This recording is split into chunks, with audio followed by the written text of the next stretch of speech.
Hello and welcome to another update. In this one I'll be covering the latest developments throughout the front line. Starting out with the territorial changes, we see that the Ukrainian forces have managed to advance in three directions here to the south of Upitna. First off, they advance here to the south of Upitna itself, allowing them to capture more of the Russian trenches in the area, but not fully controlling it, as the western parts are still under Russian control. As for the western parts of Upitna, there's heavy fighting ongoing here in this direction, as the Ukrainian forces are trying to push the Russian forces out of the trench systems here to the west of Upitna, and the Russians are holding on fiercely, preventing the Ukrainians from advancing and holding their positions. These trenches to the west of Upitna are very significant for the Battle of Upitna, as they are overlooking the village from the high grounds here, as the northern parts of Upitna is at a lower elevation than the southern parts, so the Russian positions here to the west of Upitna are also on some highlands in comparison to the Ukrainian positions to the north of Upitna, and therefore they're fighting an uphill battle trying to capture the trenches to the west of Upitna.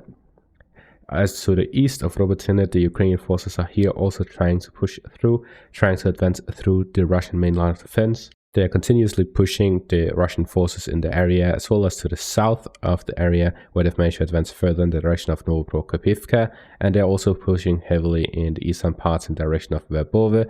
So the Ukrainian forces are here engaging in heavy fighting across the whole front by Upitna, to the west of Upitna, to the south of the village, to the southeast of it, in the direction of Upitna, in the eastern parts in the direction of the main line of defense.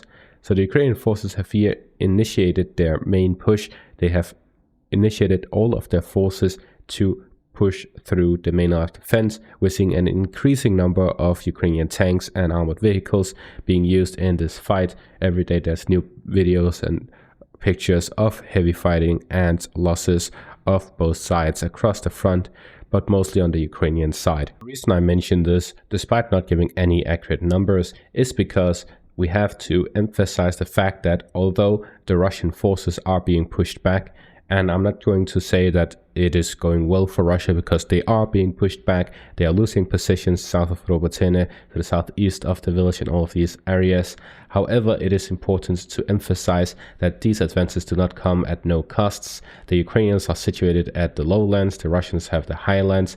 The Russians are in fortified positions, the Ukrainians are moving through fields, minefields, and open areas in which the Russians are able to target them. So although there is a heavy fighting and both sides are losing a lot of men and equipment, the Ukrainians are definitely losing more, and that is common sense. The recurrent stage of the fighting is that the Ukrainians have now switched from these positional battles and gathering troops to now initiating their forces against the Russian positions, both in the direction of Upitna, south of Upitna, to the west of the village, to the southeast in the direction of the mainline defense. Again, they're expanding their zone of control to match the main line of defense and passing through in the direction of Pervome with their infantry. So the objective here of the Ukrainian forces is to secure some positions to the eastern parts across the main line of defense, so that they're able to prepare some positions for their armored vehicles and tanks to pass through. However, this will force them to focus their Ukrainian armored vehicles and tanks in smaller areas, so that they're able to pass through in areas where they allow themselves to build areas like pontoon bridges, but instead they will be filling in holes and so on, so that they can pass through with their vehicles, so they don't get stuck in the ditches. But that would mean that they would be more vulnerable, as they would have to concentrate their forces, and the Russians can thus be able to concentrate their fire. This means we're still in the stage of battle of attrition. Although there's some direct fighting between the Ukrainian and Russian positions, it is heavily based on fortifications and Ukrainian armored convoys and infantry focused advances. The Russian forces are still trying to avoid direct confrontation with the Ukrainian forces. They are staying behind the lines, trying to hold their positions, and launching mainly artillery and long-range attacks on the advancing Ukrainian forces. While the Ukrainian forces are trying their best to advance in these positions, capture positions, and fight the Russians head-on, pushing them away from their fortifications, allowing them to fight on even fields. We then move on to the Vermont Ledge area. Fighting continues in this direction, although there's been no territorial changes except for the direction of Novomayorsk, where the Ukrainian forces have here managed to advance slightly in the direction of the village along the river line to the north of the village. So the Ukrainian forces are here trying to stabilize the front by the river line before they start river crossings, most likely to the east and to the west of the village. To the west to try and flank the Russian positions within the village, and to the east to disconnect it from the areas by Shevchenkove. If the Russians are disconnected between Shevchenkove and Novomayorsk, the Ukrainians would be able to cross the river line in the direction of Shevchenkove, which is more isolated, and then use the road from there to advance towards Novomayorsk. The flanking would be to pressure the Russian positions, split them up between the east and the west, and to allow them to try and cut off the supplies to the south. And this is the same as with Novodonetsk, fighting to the flank, trying to cut off the supplies, and a head-on attack through the river line, trying to pressure the Russian forces in the north while they are fighting in the south to split up their forces. And again, the Russian forces are fighting from favorable positions because the Ukrainians are forced to do river crossings if they want to fight, except for the western parts, but then they would have to go at a very far distance. The main fighting here is, although artillery fights, which removes any advantage either side has by the river line, as the fighting is disregarding the river line. So here it is more even because there's been no direct assaults, but if the Ukrainians start direct assaults, they would be at a disadvantage due to the river crossing.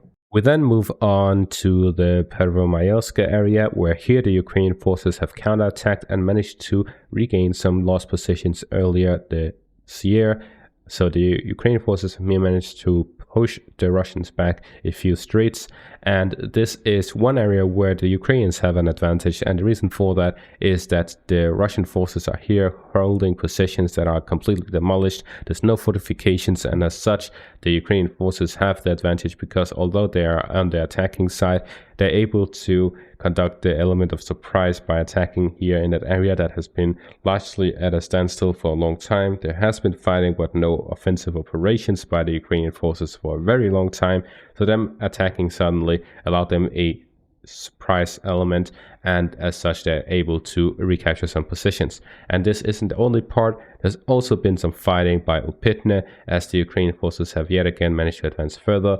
Although they do not have a foothold within the village of Upitna, there is fighting here to the east and to the north of the village. So we are seeing the Ukrainians attack in two directions here to the southwest of Anderifka, both in the village of Pervome and towards the village of Upitna, as if they want to pressure the village of Vodiane here to the north of Pervome, and they would try to flank the Russian positions here across the river line that goes through the southern parts of Vodiane. We then move on to the next part of the front, which is by Anderifka, where here the Ukrainian forces, according to the latest update by Syriac maps, have been able to contest the village of Anderifka. They managed to enter it from the western side and they're now contesting it. It is a small village, so most likely the fighting won't last that long, but it is latestly reported by Syriac maps that the Russian forces have mostly retreated to the forest lines and to the positions here to the east of the village. There are still some Russian forces within the village, but the Ukrainian forces are contesting it, having entered the village, and fighting is going on both close quarters, but mainly artillery strikes between the two sides. And that is all for the territorial changes throughout the front line.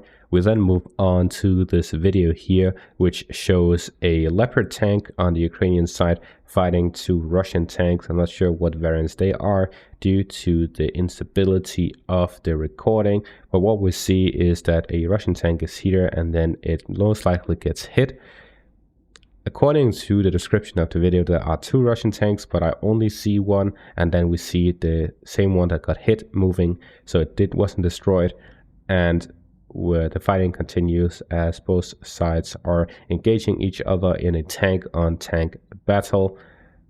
However, as far as I see, there is the second tank here by the forest line. And then the video ends. So although this video claims that a Leopard tank wins a duel against two Russian tanks, both tanks survive at the end of the video.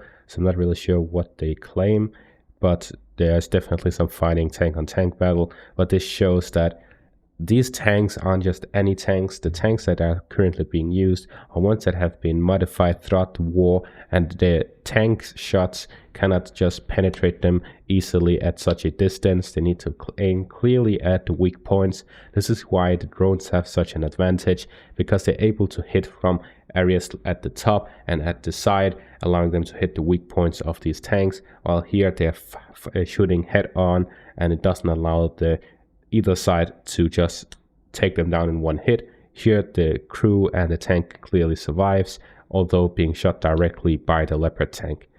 And that is going to be all for this update. Thank you for watching and have a great day.